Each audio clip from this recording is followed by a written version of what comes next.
Good day friends. In this lecture I will be talking about systematic and non-systematic risk. In my previous lecture on risk I was talking of sources of risk and I discussed about the external factors which affects the variability of return, the internal factors which affects the variability of return, that is the risk, and depending on the source of risk the total risk can be categorized in two categories: systematic risk and unsystematic risk or non-systematic risk, right. So what is systematic risk? Systematic risk, I referred in my previous lecture also, is a risk which affects all the companies almost in the same manner. The degree may vary, but it affects all the companies. So there are various sources of systematic risk. One of the very important source of systematic risk is called market risk. Means in the sense it is because of market risk systematic risk takes place. What is market risk?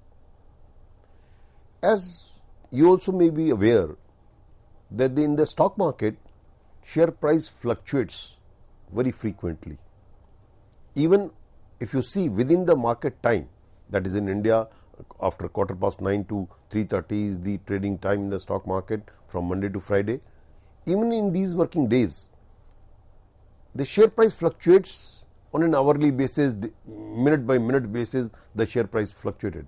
What I mean to say is that the market, in the stock market, when I am using the word market I mean to say stock market, in the stock market the share price varies minute to minute, and it is quite a risk in the sense that sometime because of various reasons it is not proper for me at this point of time to point out the reasons of the fluctuations in the share prices, but at the moment I will say that the market sometime goes up, the market sometime comes down, right.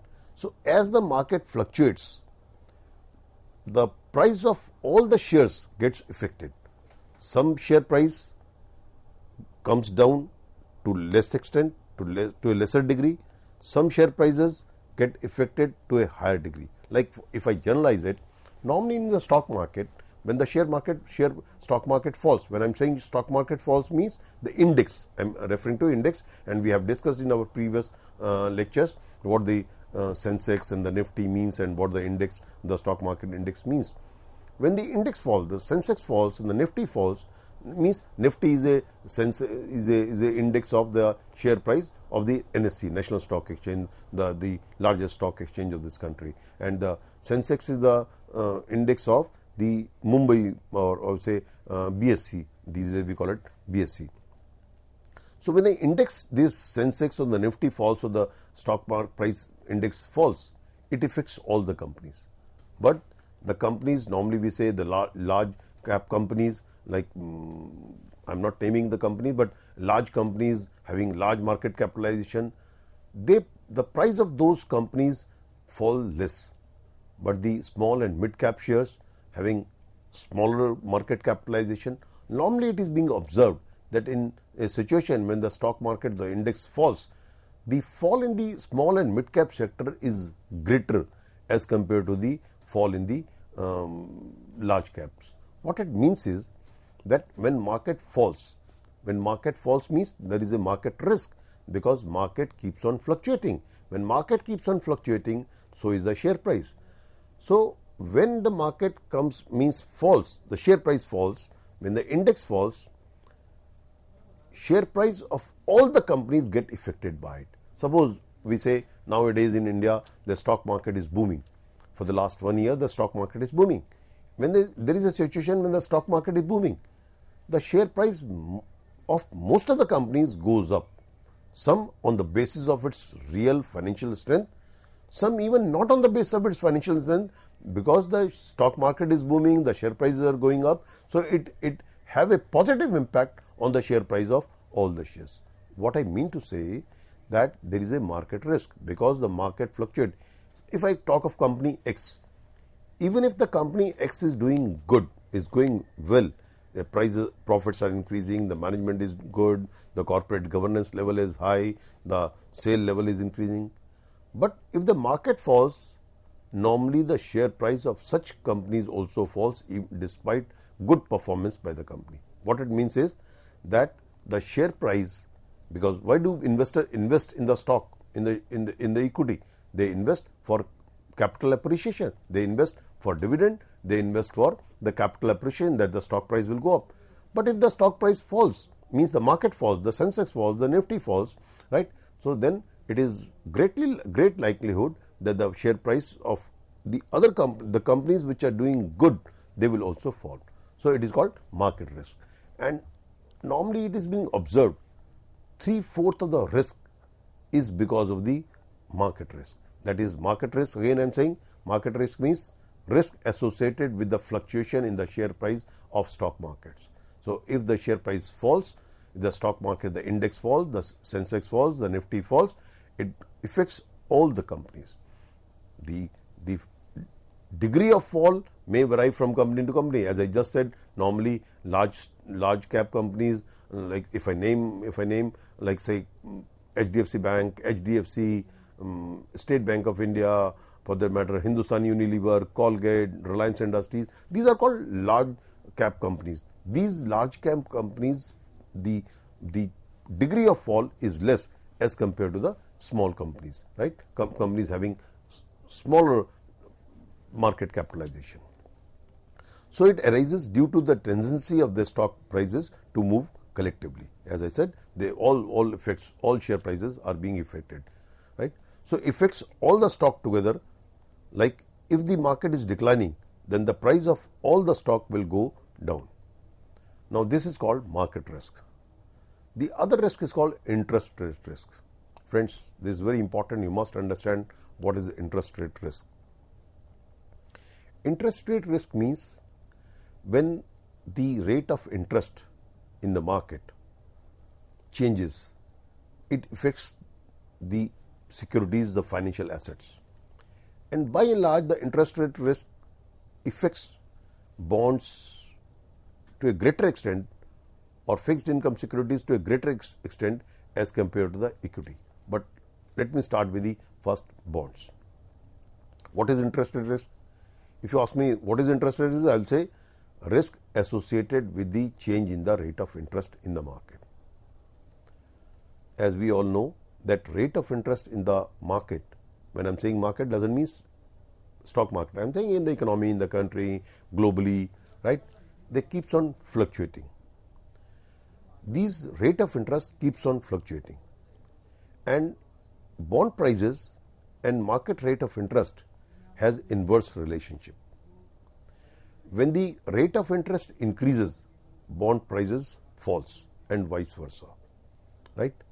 Because say for example, at present a company has issued a bond of rupees 1000 at 5% rate of interest, right?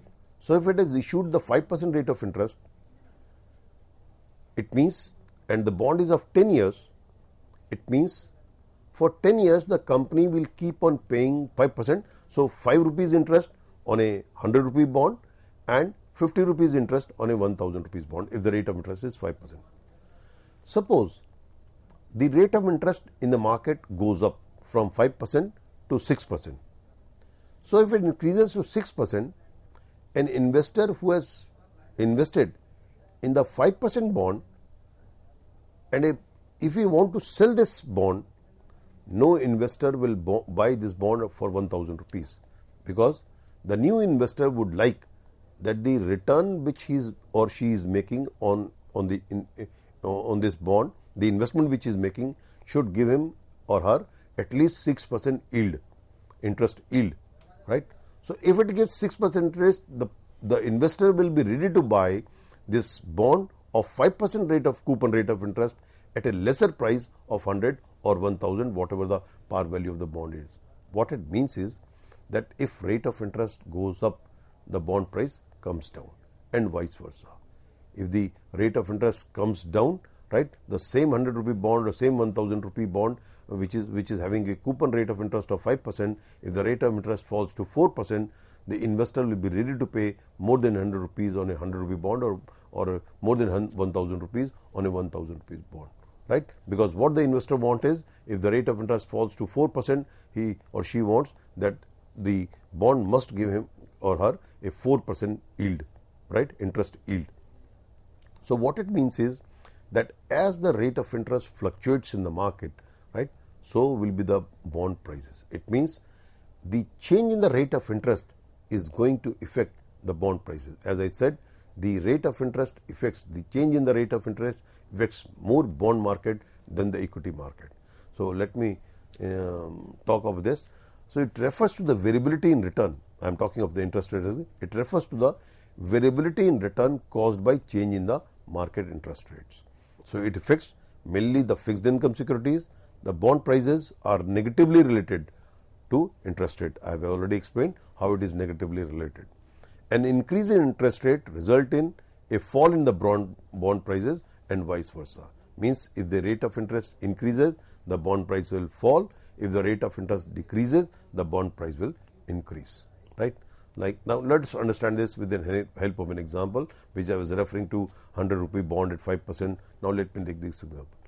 An investor purchased a 12% bond issued at rupees 100 at par, having 3 years maturity period. Now if the interest rate rises to 15%, no one will buy this bond at rupees 100 because the bond is providing interest income of 12%. If the bond is of 100 rupees and 12% coupon rate of interest, it means every year the investor is going to get 12 rupees interest, right, every year, and the maturity period is 3 years. If the rate of interest goes up to 15%, what the investor want? Investor want that at least the investor should get yield of 15%. So obviously this 100 rupee bond, the price of this 100 rupee bond in the market will come down. So, right. So no one will buy this bond at rupees 100 because the bond is providing interest income of 12% as against this market rate of 15%. Therefore, this bond will become attractive only at a price lower than rupees 100. So this is about the interest rate risk. Although I have referred here that interest rate risk affects the bond market, but I would say even this interest rate risk affects the equity market also, because if the rate of interest goes up, it means the cost of capital for the companies, the rate at which they borrow from the banks, from the market, it will go up. And when the rate of interest goes up, right, so certainly it is going to affect their cost of capital. It is going to affect their borrowing cost. And when the borrowing cost goes up, it affects the cost structure of the company, because interest is also one of the cost burden, one of the cost part of in the total cost. Interest also constitute one of the cost, right? So if the rate of interest goes up, certainly it is going to affect the equity market only. Normally, by and large, we say it affects the bond market, but I would say that even when the rate of interest changes, it affects the equity market also, especially when the rate of interest goes up. Since the cost of borrowing goes up, so it affects negatively to the companies and the equity prices get affected by it. And if the rate of interest comes down, cost of borrowing comes down, it affects positively to the companies. So when it affects positively to the companies, there is a likelihood that the share price will go up. So after talking of this interest rate risk, now let me talk of inflation or purchasing power risk. What is inflation?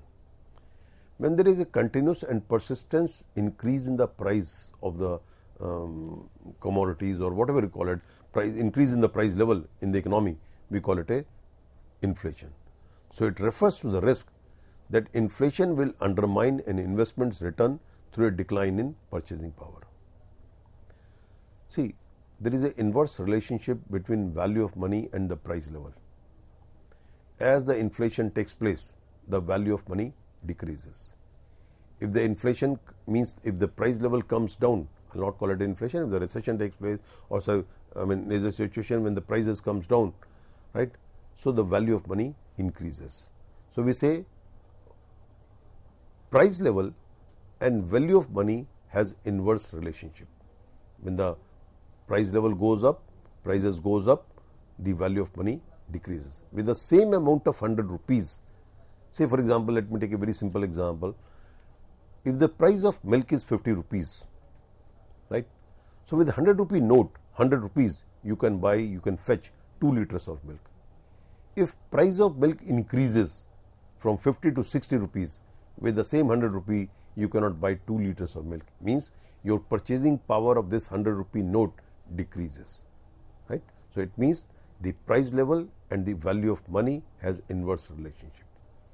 So this purchasing power risk affects it, risk that inflation will undermine an investment return through a declining purchasing power.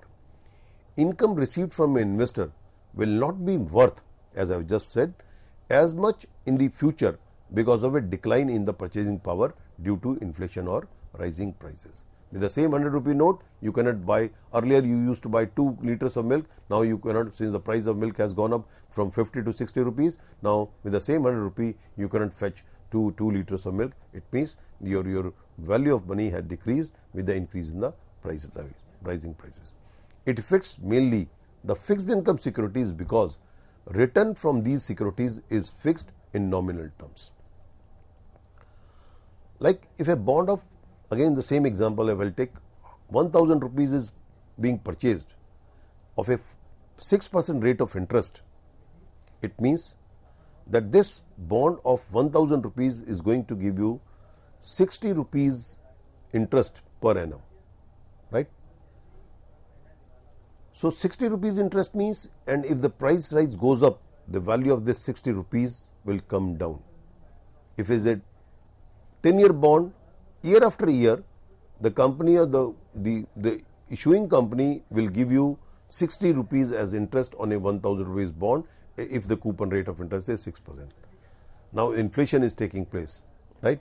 So this situation, the value of this 60 rupees will come down. So obviously there is a purchasing power risk. And after 10 years, when the maturity time will come, the company or the issuing authority, issuing body of this bond will give you 1000 rupees. I am presuming the bond is being redeemed at par.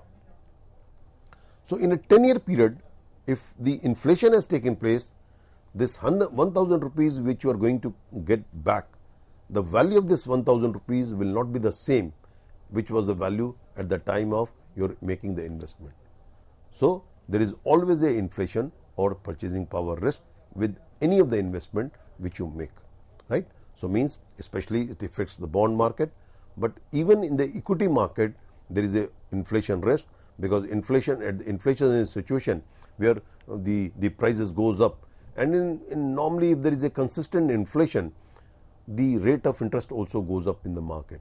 And normally I am saying the rate of interest is not necessary that will go up, but normally when there is a continuous inflation, the rate of interest in long run will go up, right? So if the rate of interest goes up, it affects negatively to the corporates, as I said in the previous point, that it affects the cost of borrowing, and cost of borrowing increases, so the profitability decreases, right?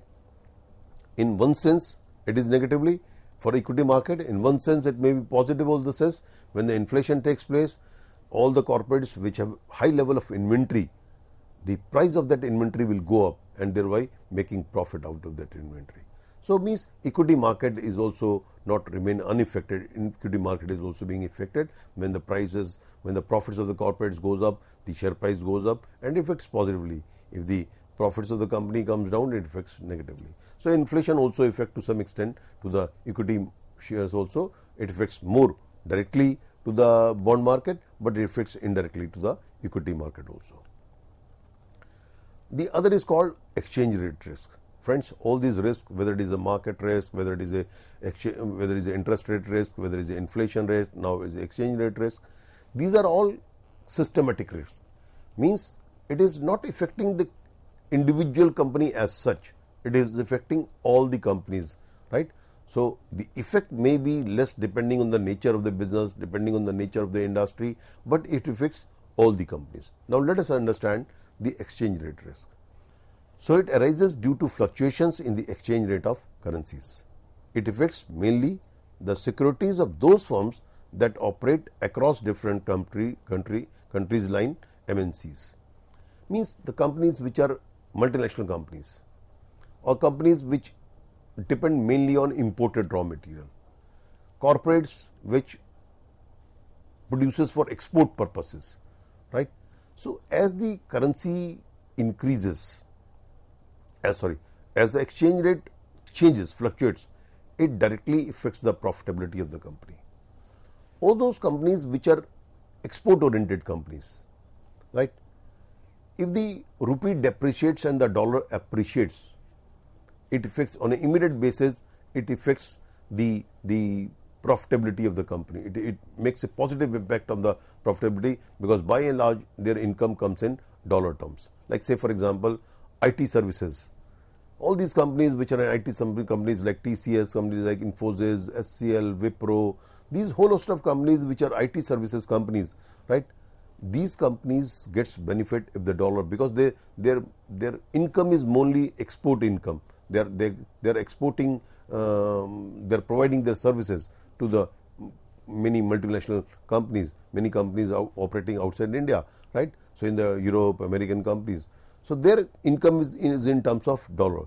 As the value of dollar increases and the value of rupee decreases, right? So it benefits them. It's other way around. If you're an importer, if you're raw material, if you're a major importer of raw material, and by and large your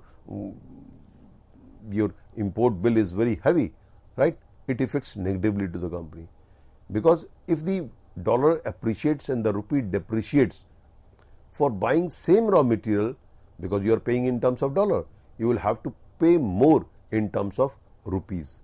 So it will be a loss to the company. Means it will be, the raw material will become more expensive for the company, and if the raw material becomes more expensive, certainly it affects negatively the company. So like I have taken an example here, a very simple example.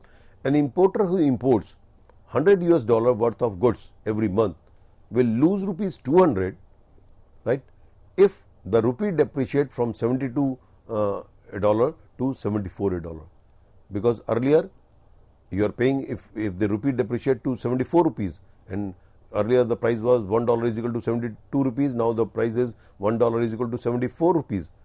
For the same $100 worth of imported material, you will have to pay 7,400. Earlier you was paying 7,200. So it means there is a loss of 200.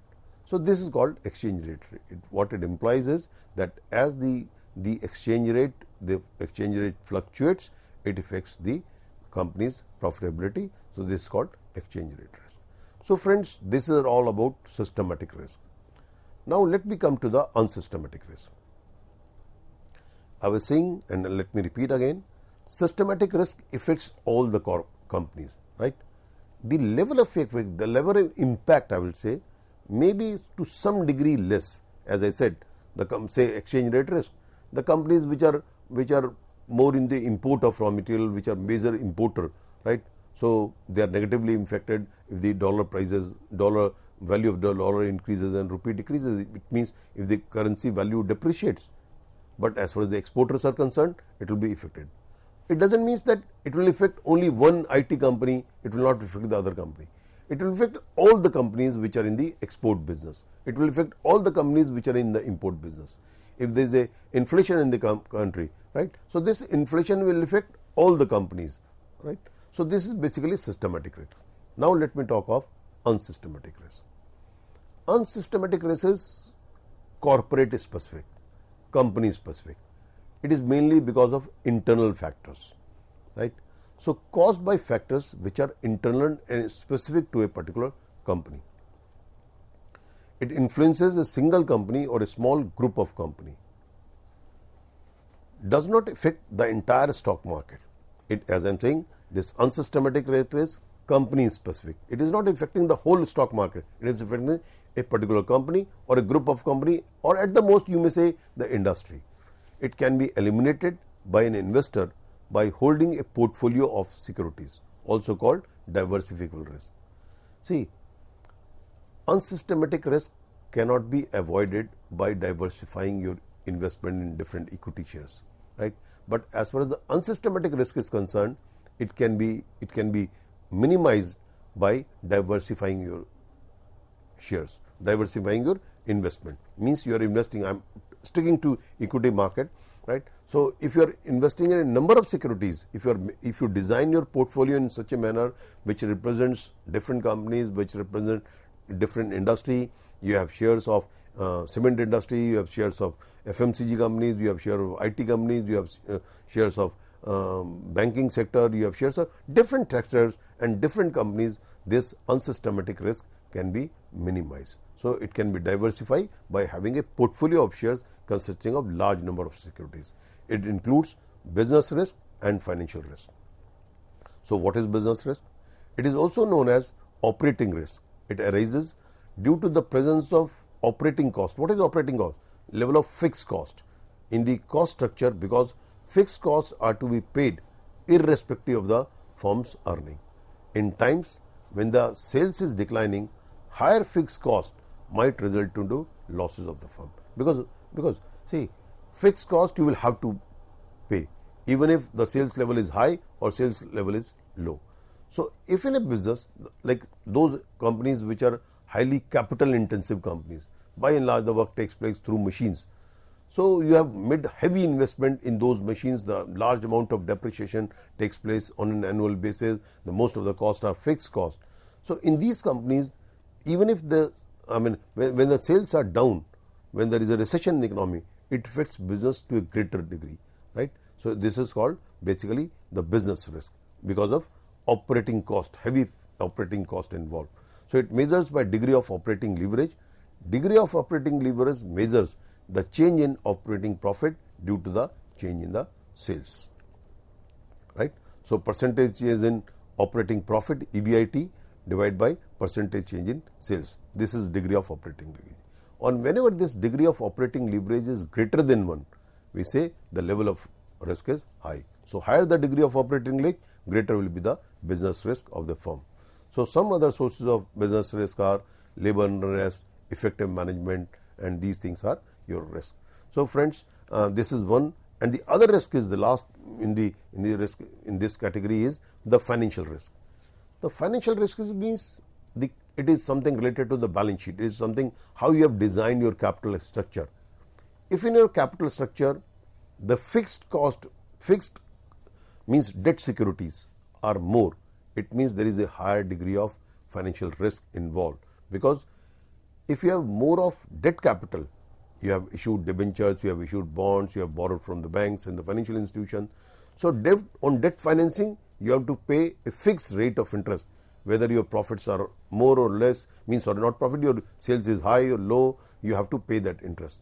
So, in those companies where the degree of the financial leverage is high, certainly the level of business risk, financial risk will also be high. So, degree of financial leverage is being measured as percentage change in EPS divided by percentage change in operating profit. So, financial risk arises when degree of financial leverage is greater than 1. Higher the degree of operating leverage, greater will be the financial risk of the firm. So, friends, this is basically the unsystematic risk. So, there are two types of risk: systematic risk and unsystematic risk. Systematic risk affects all the companies almost on the same level. Unsystematic risk is basically company specific, depending on how much is the operating cost involved in the business, depending on how you have designed your capital structure. So, it is basically company specific depending on the internal factors of the company. So, friend, this is for today, right. So, we have talked about systematic and unsystematic risk. Thank you very much.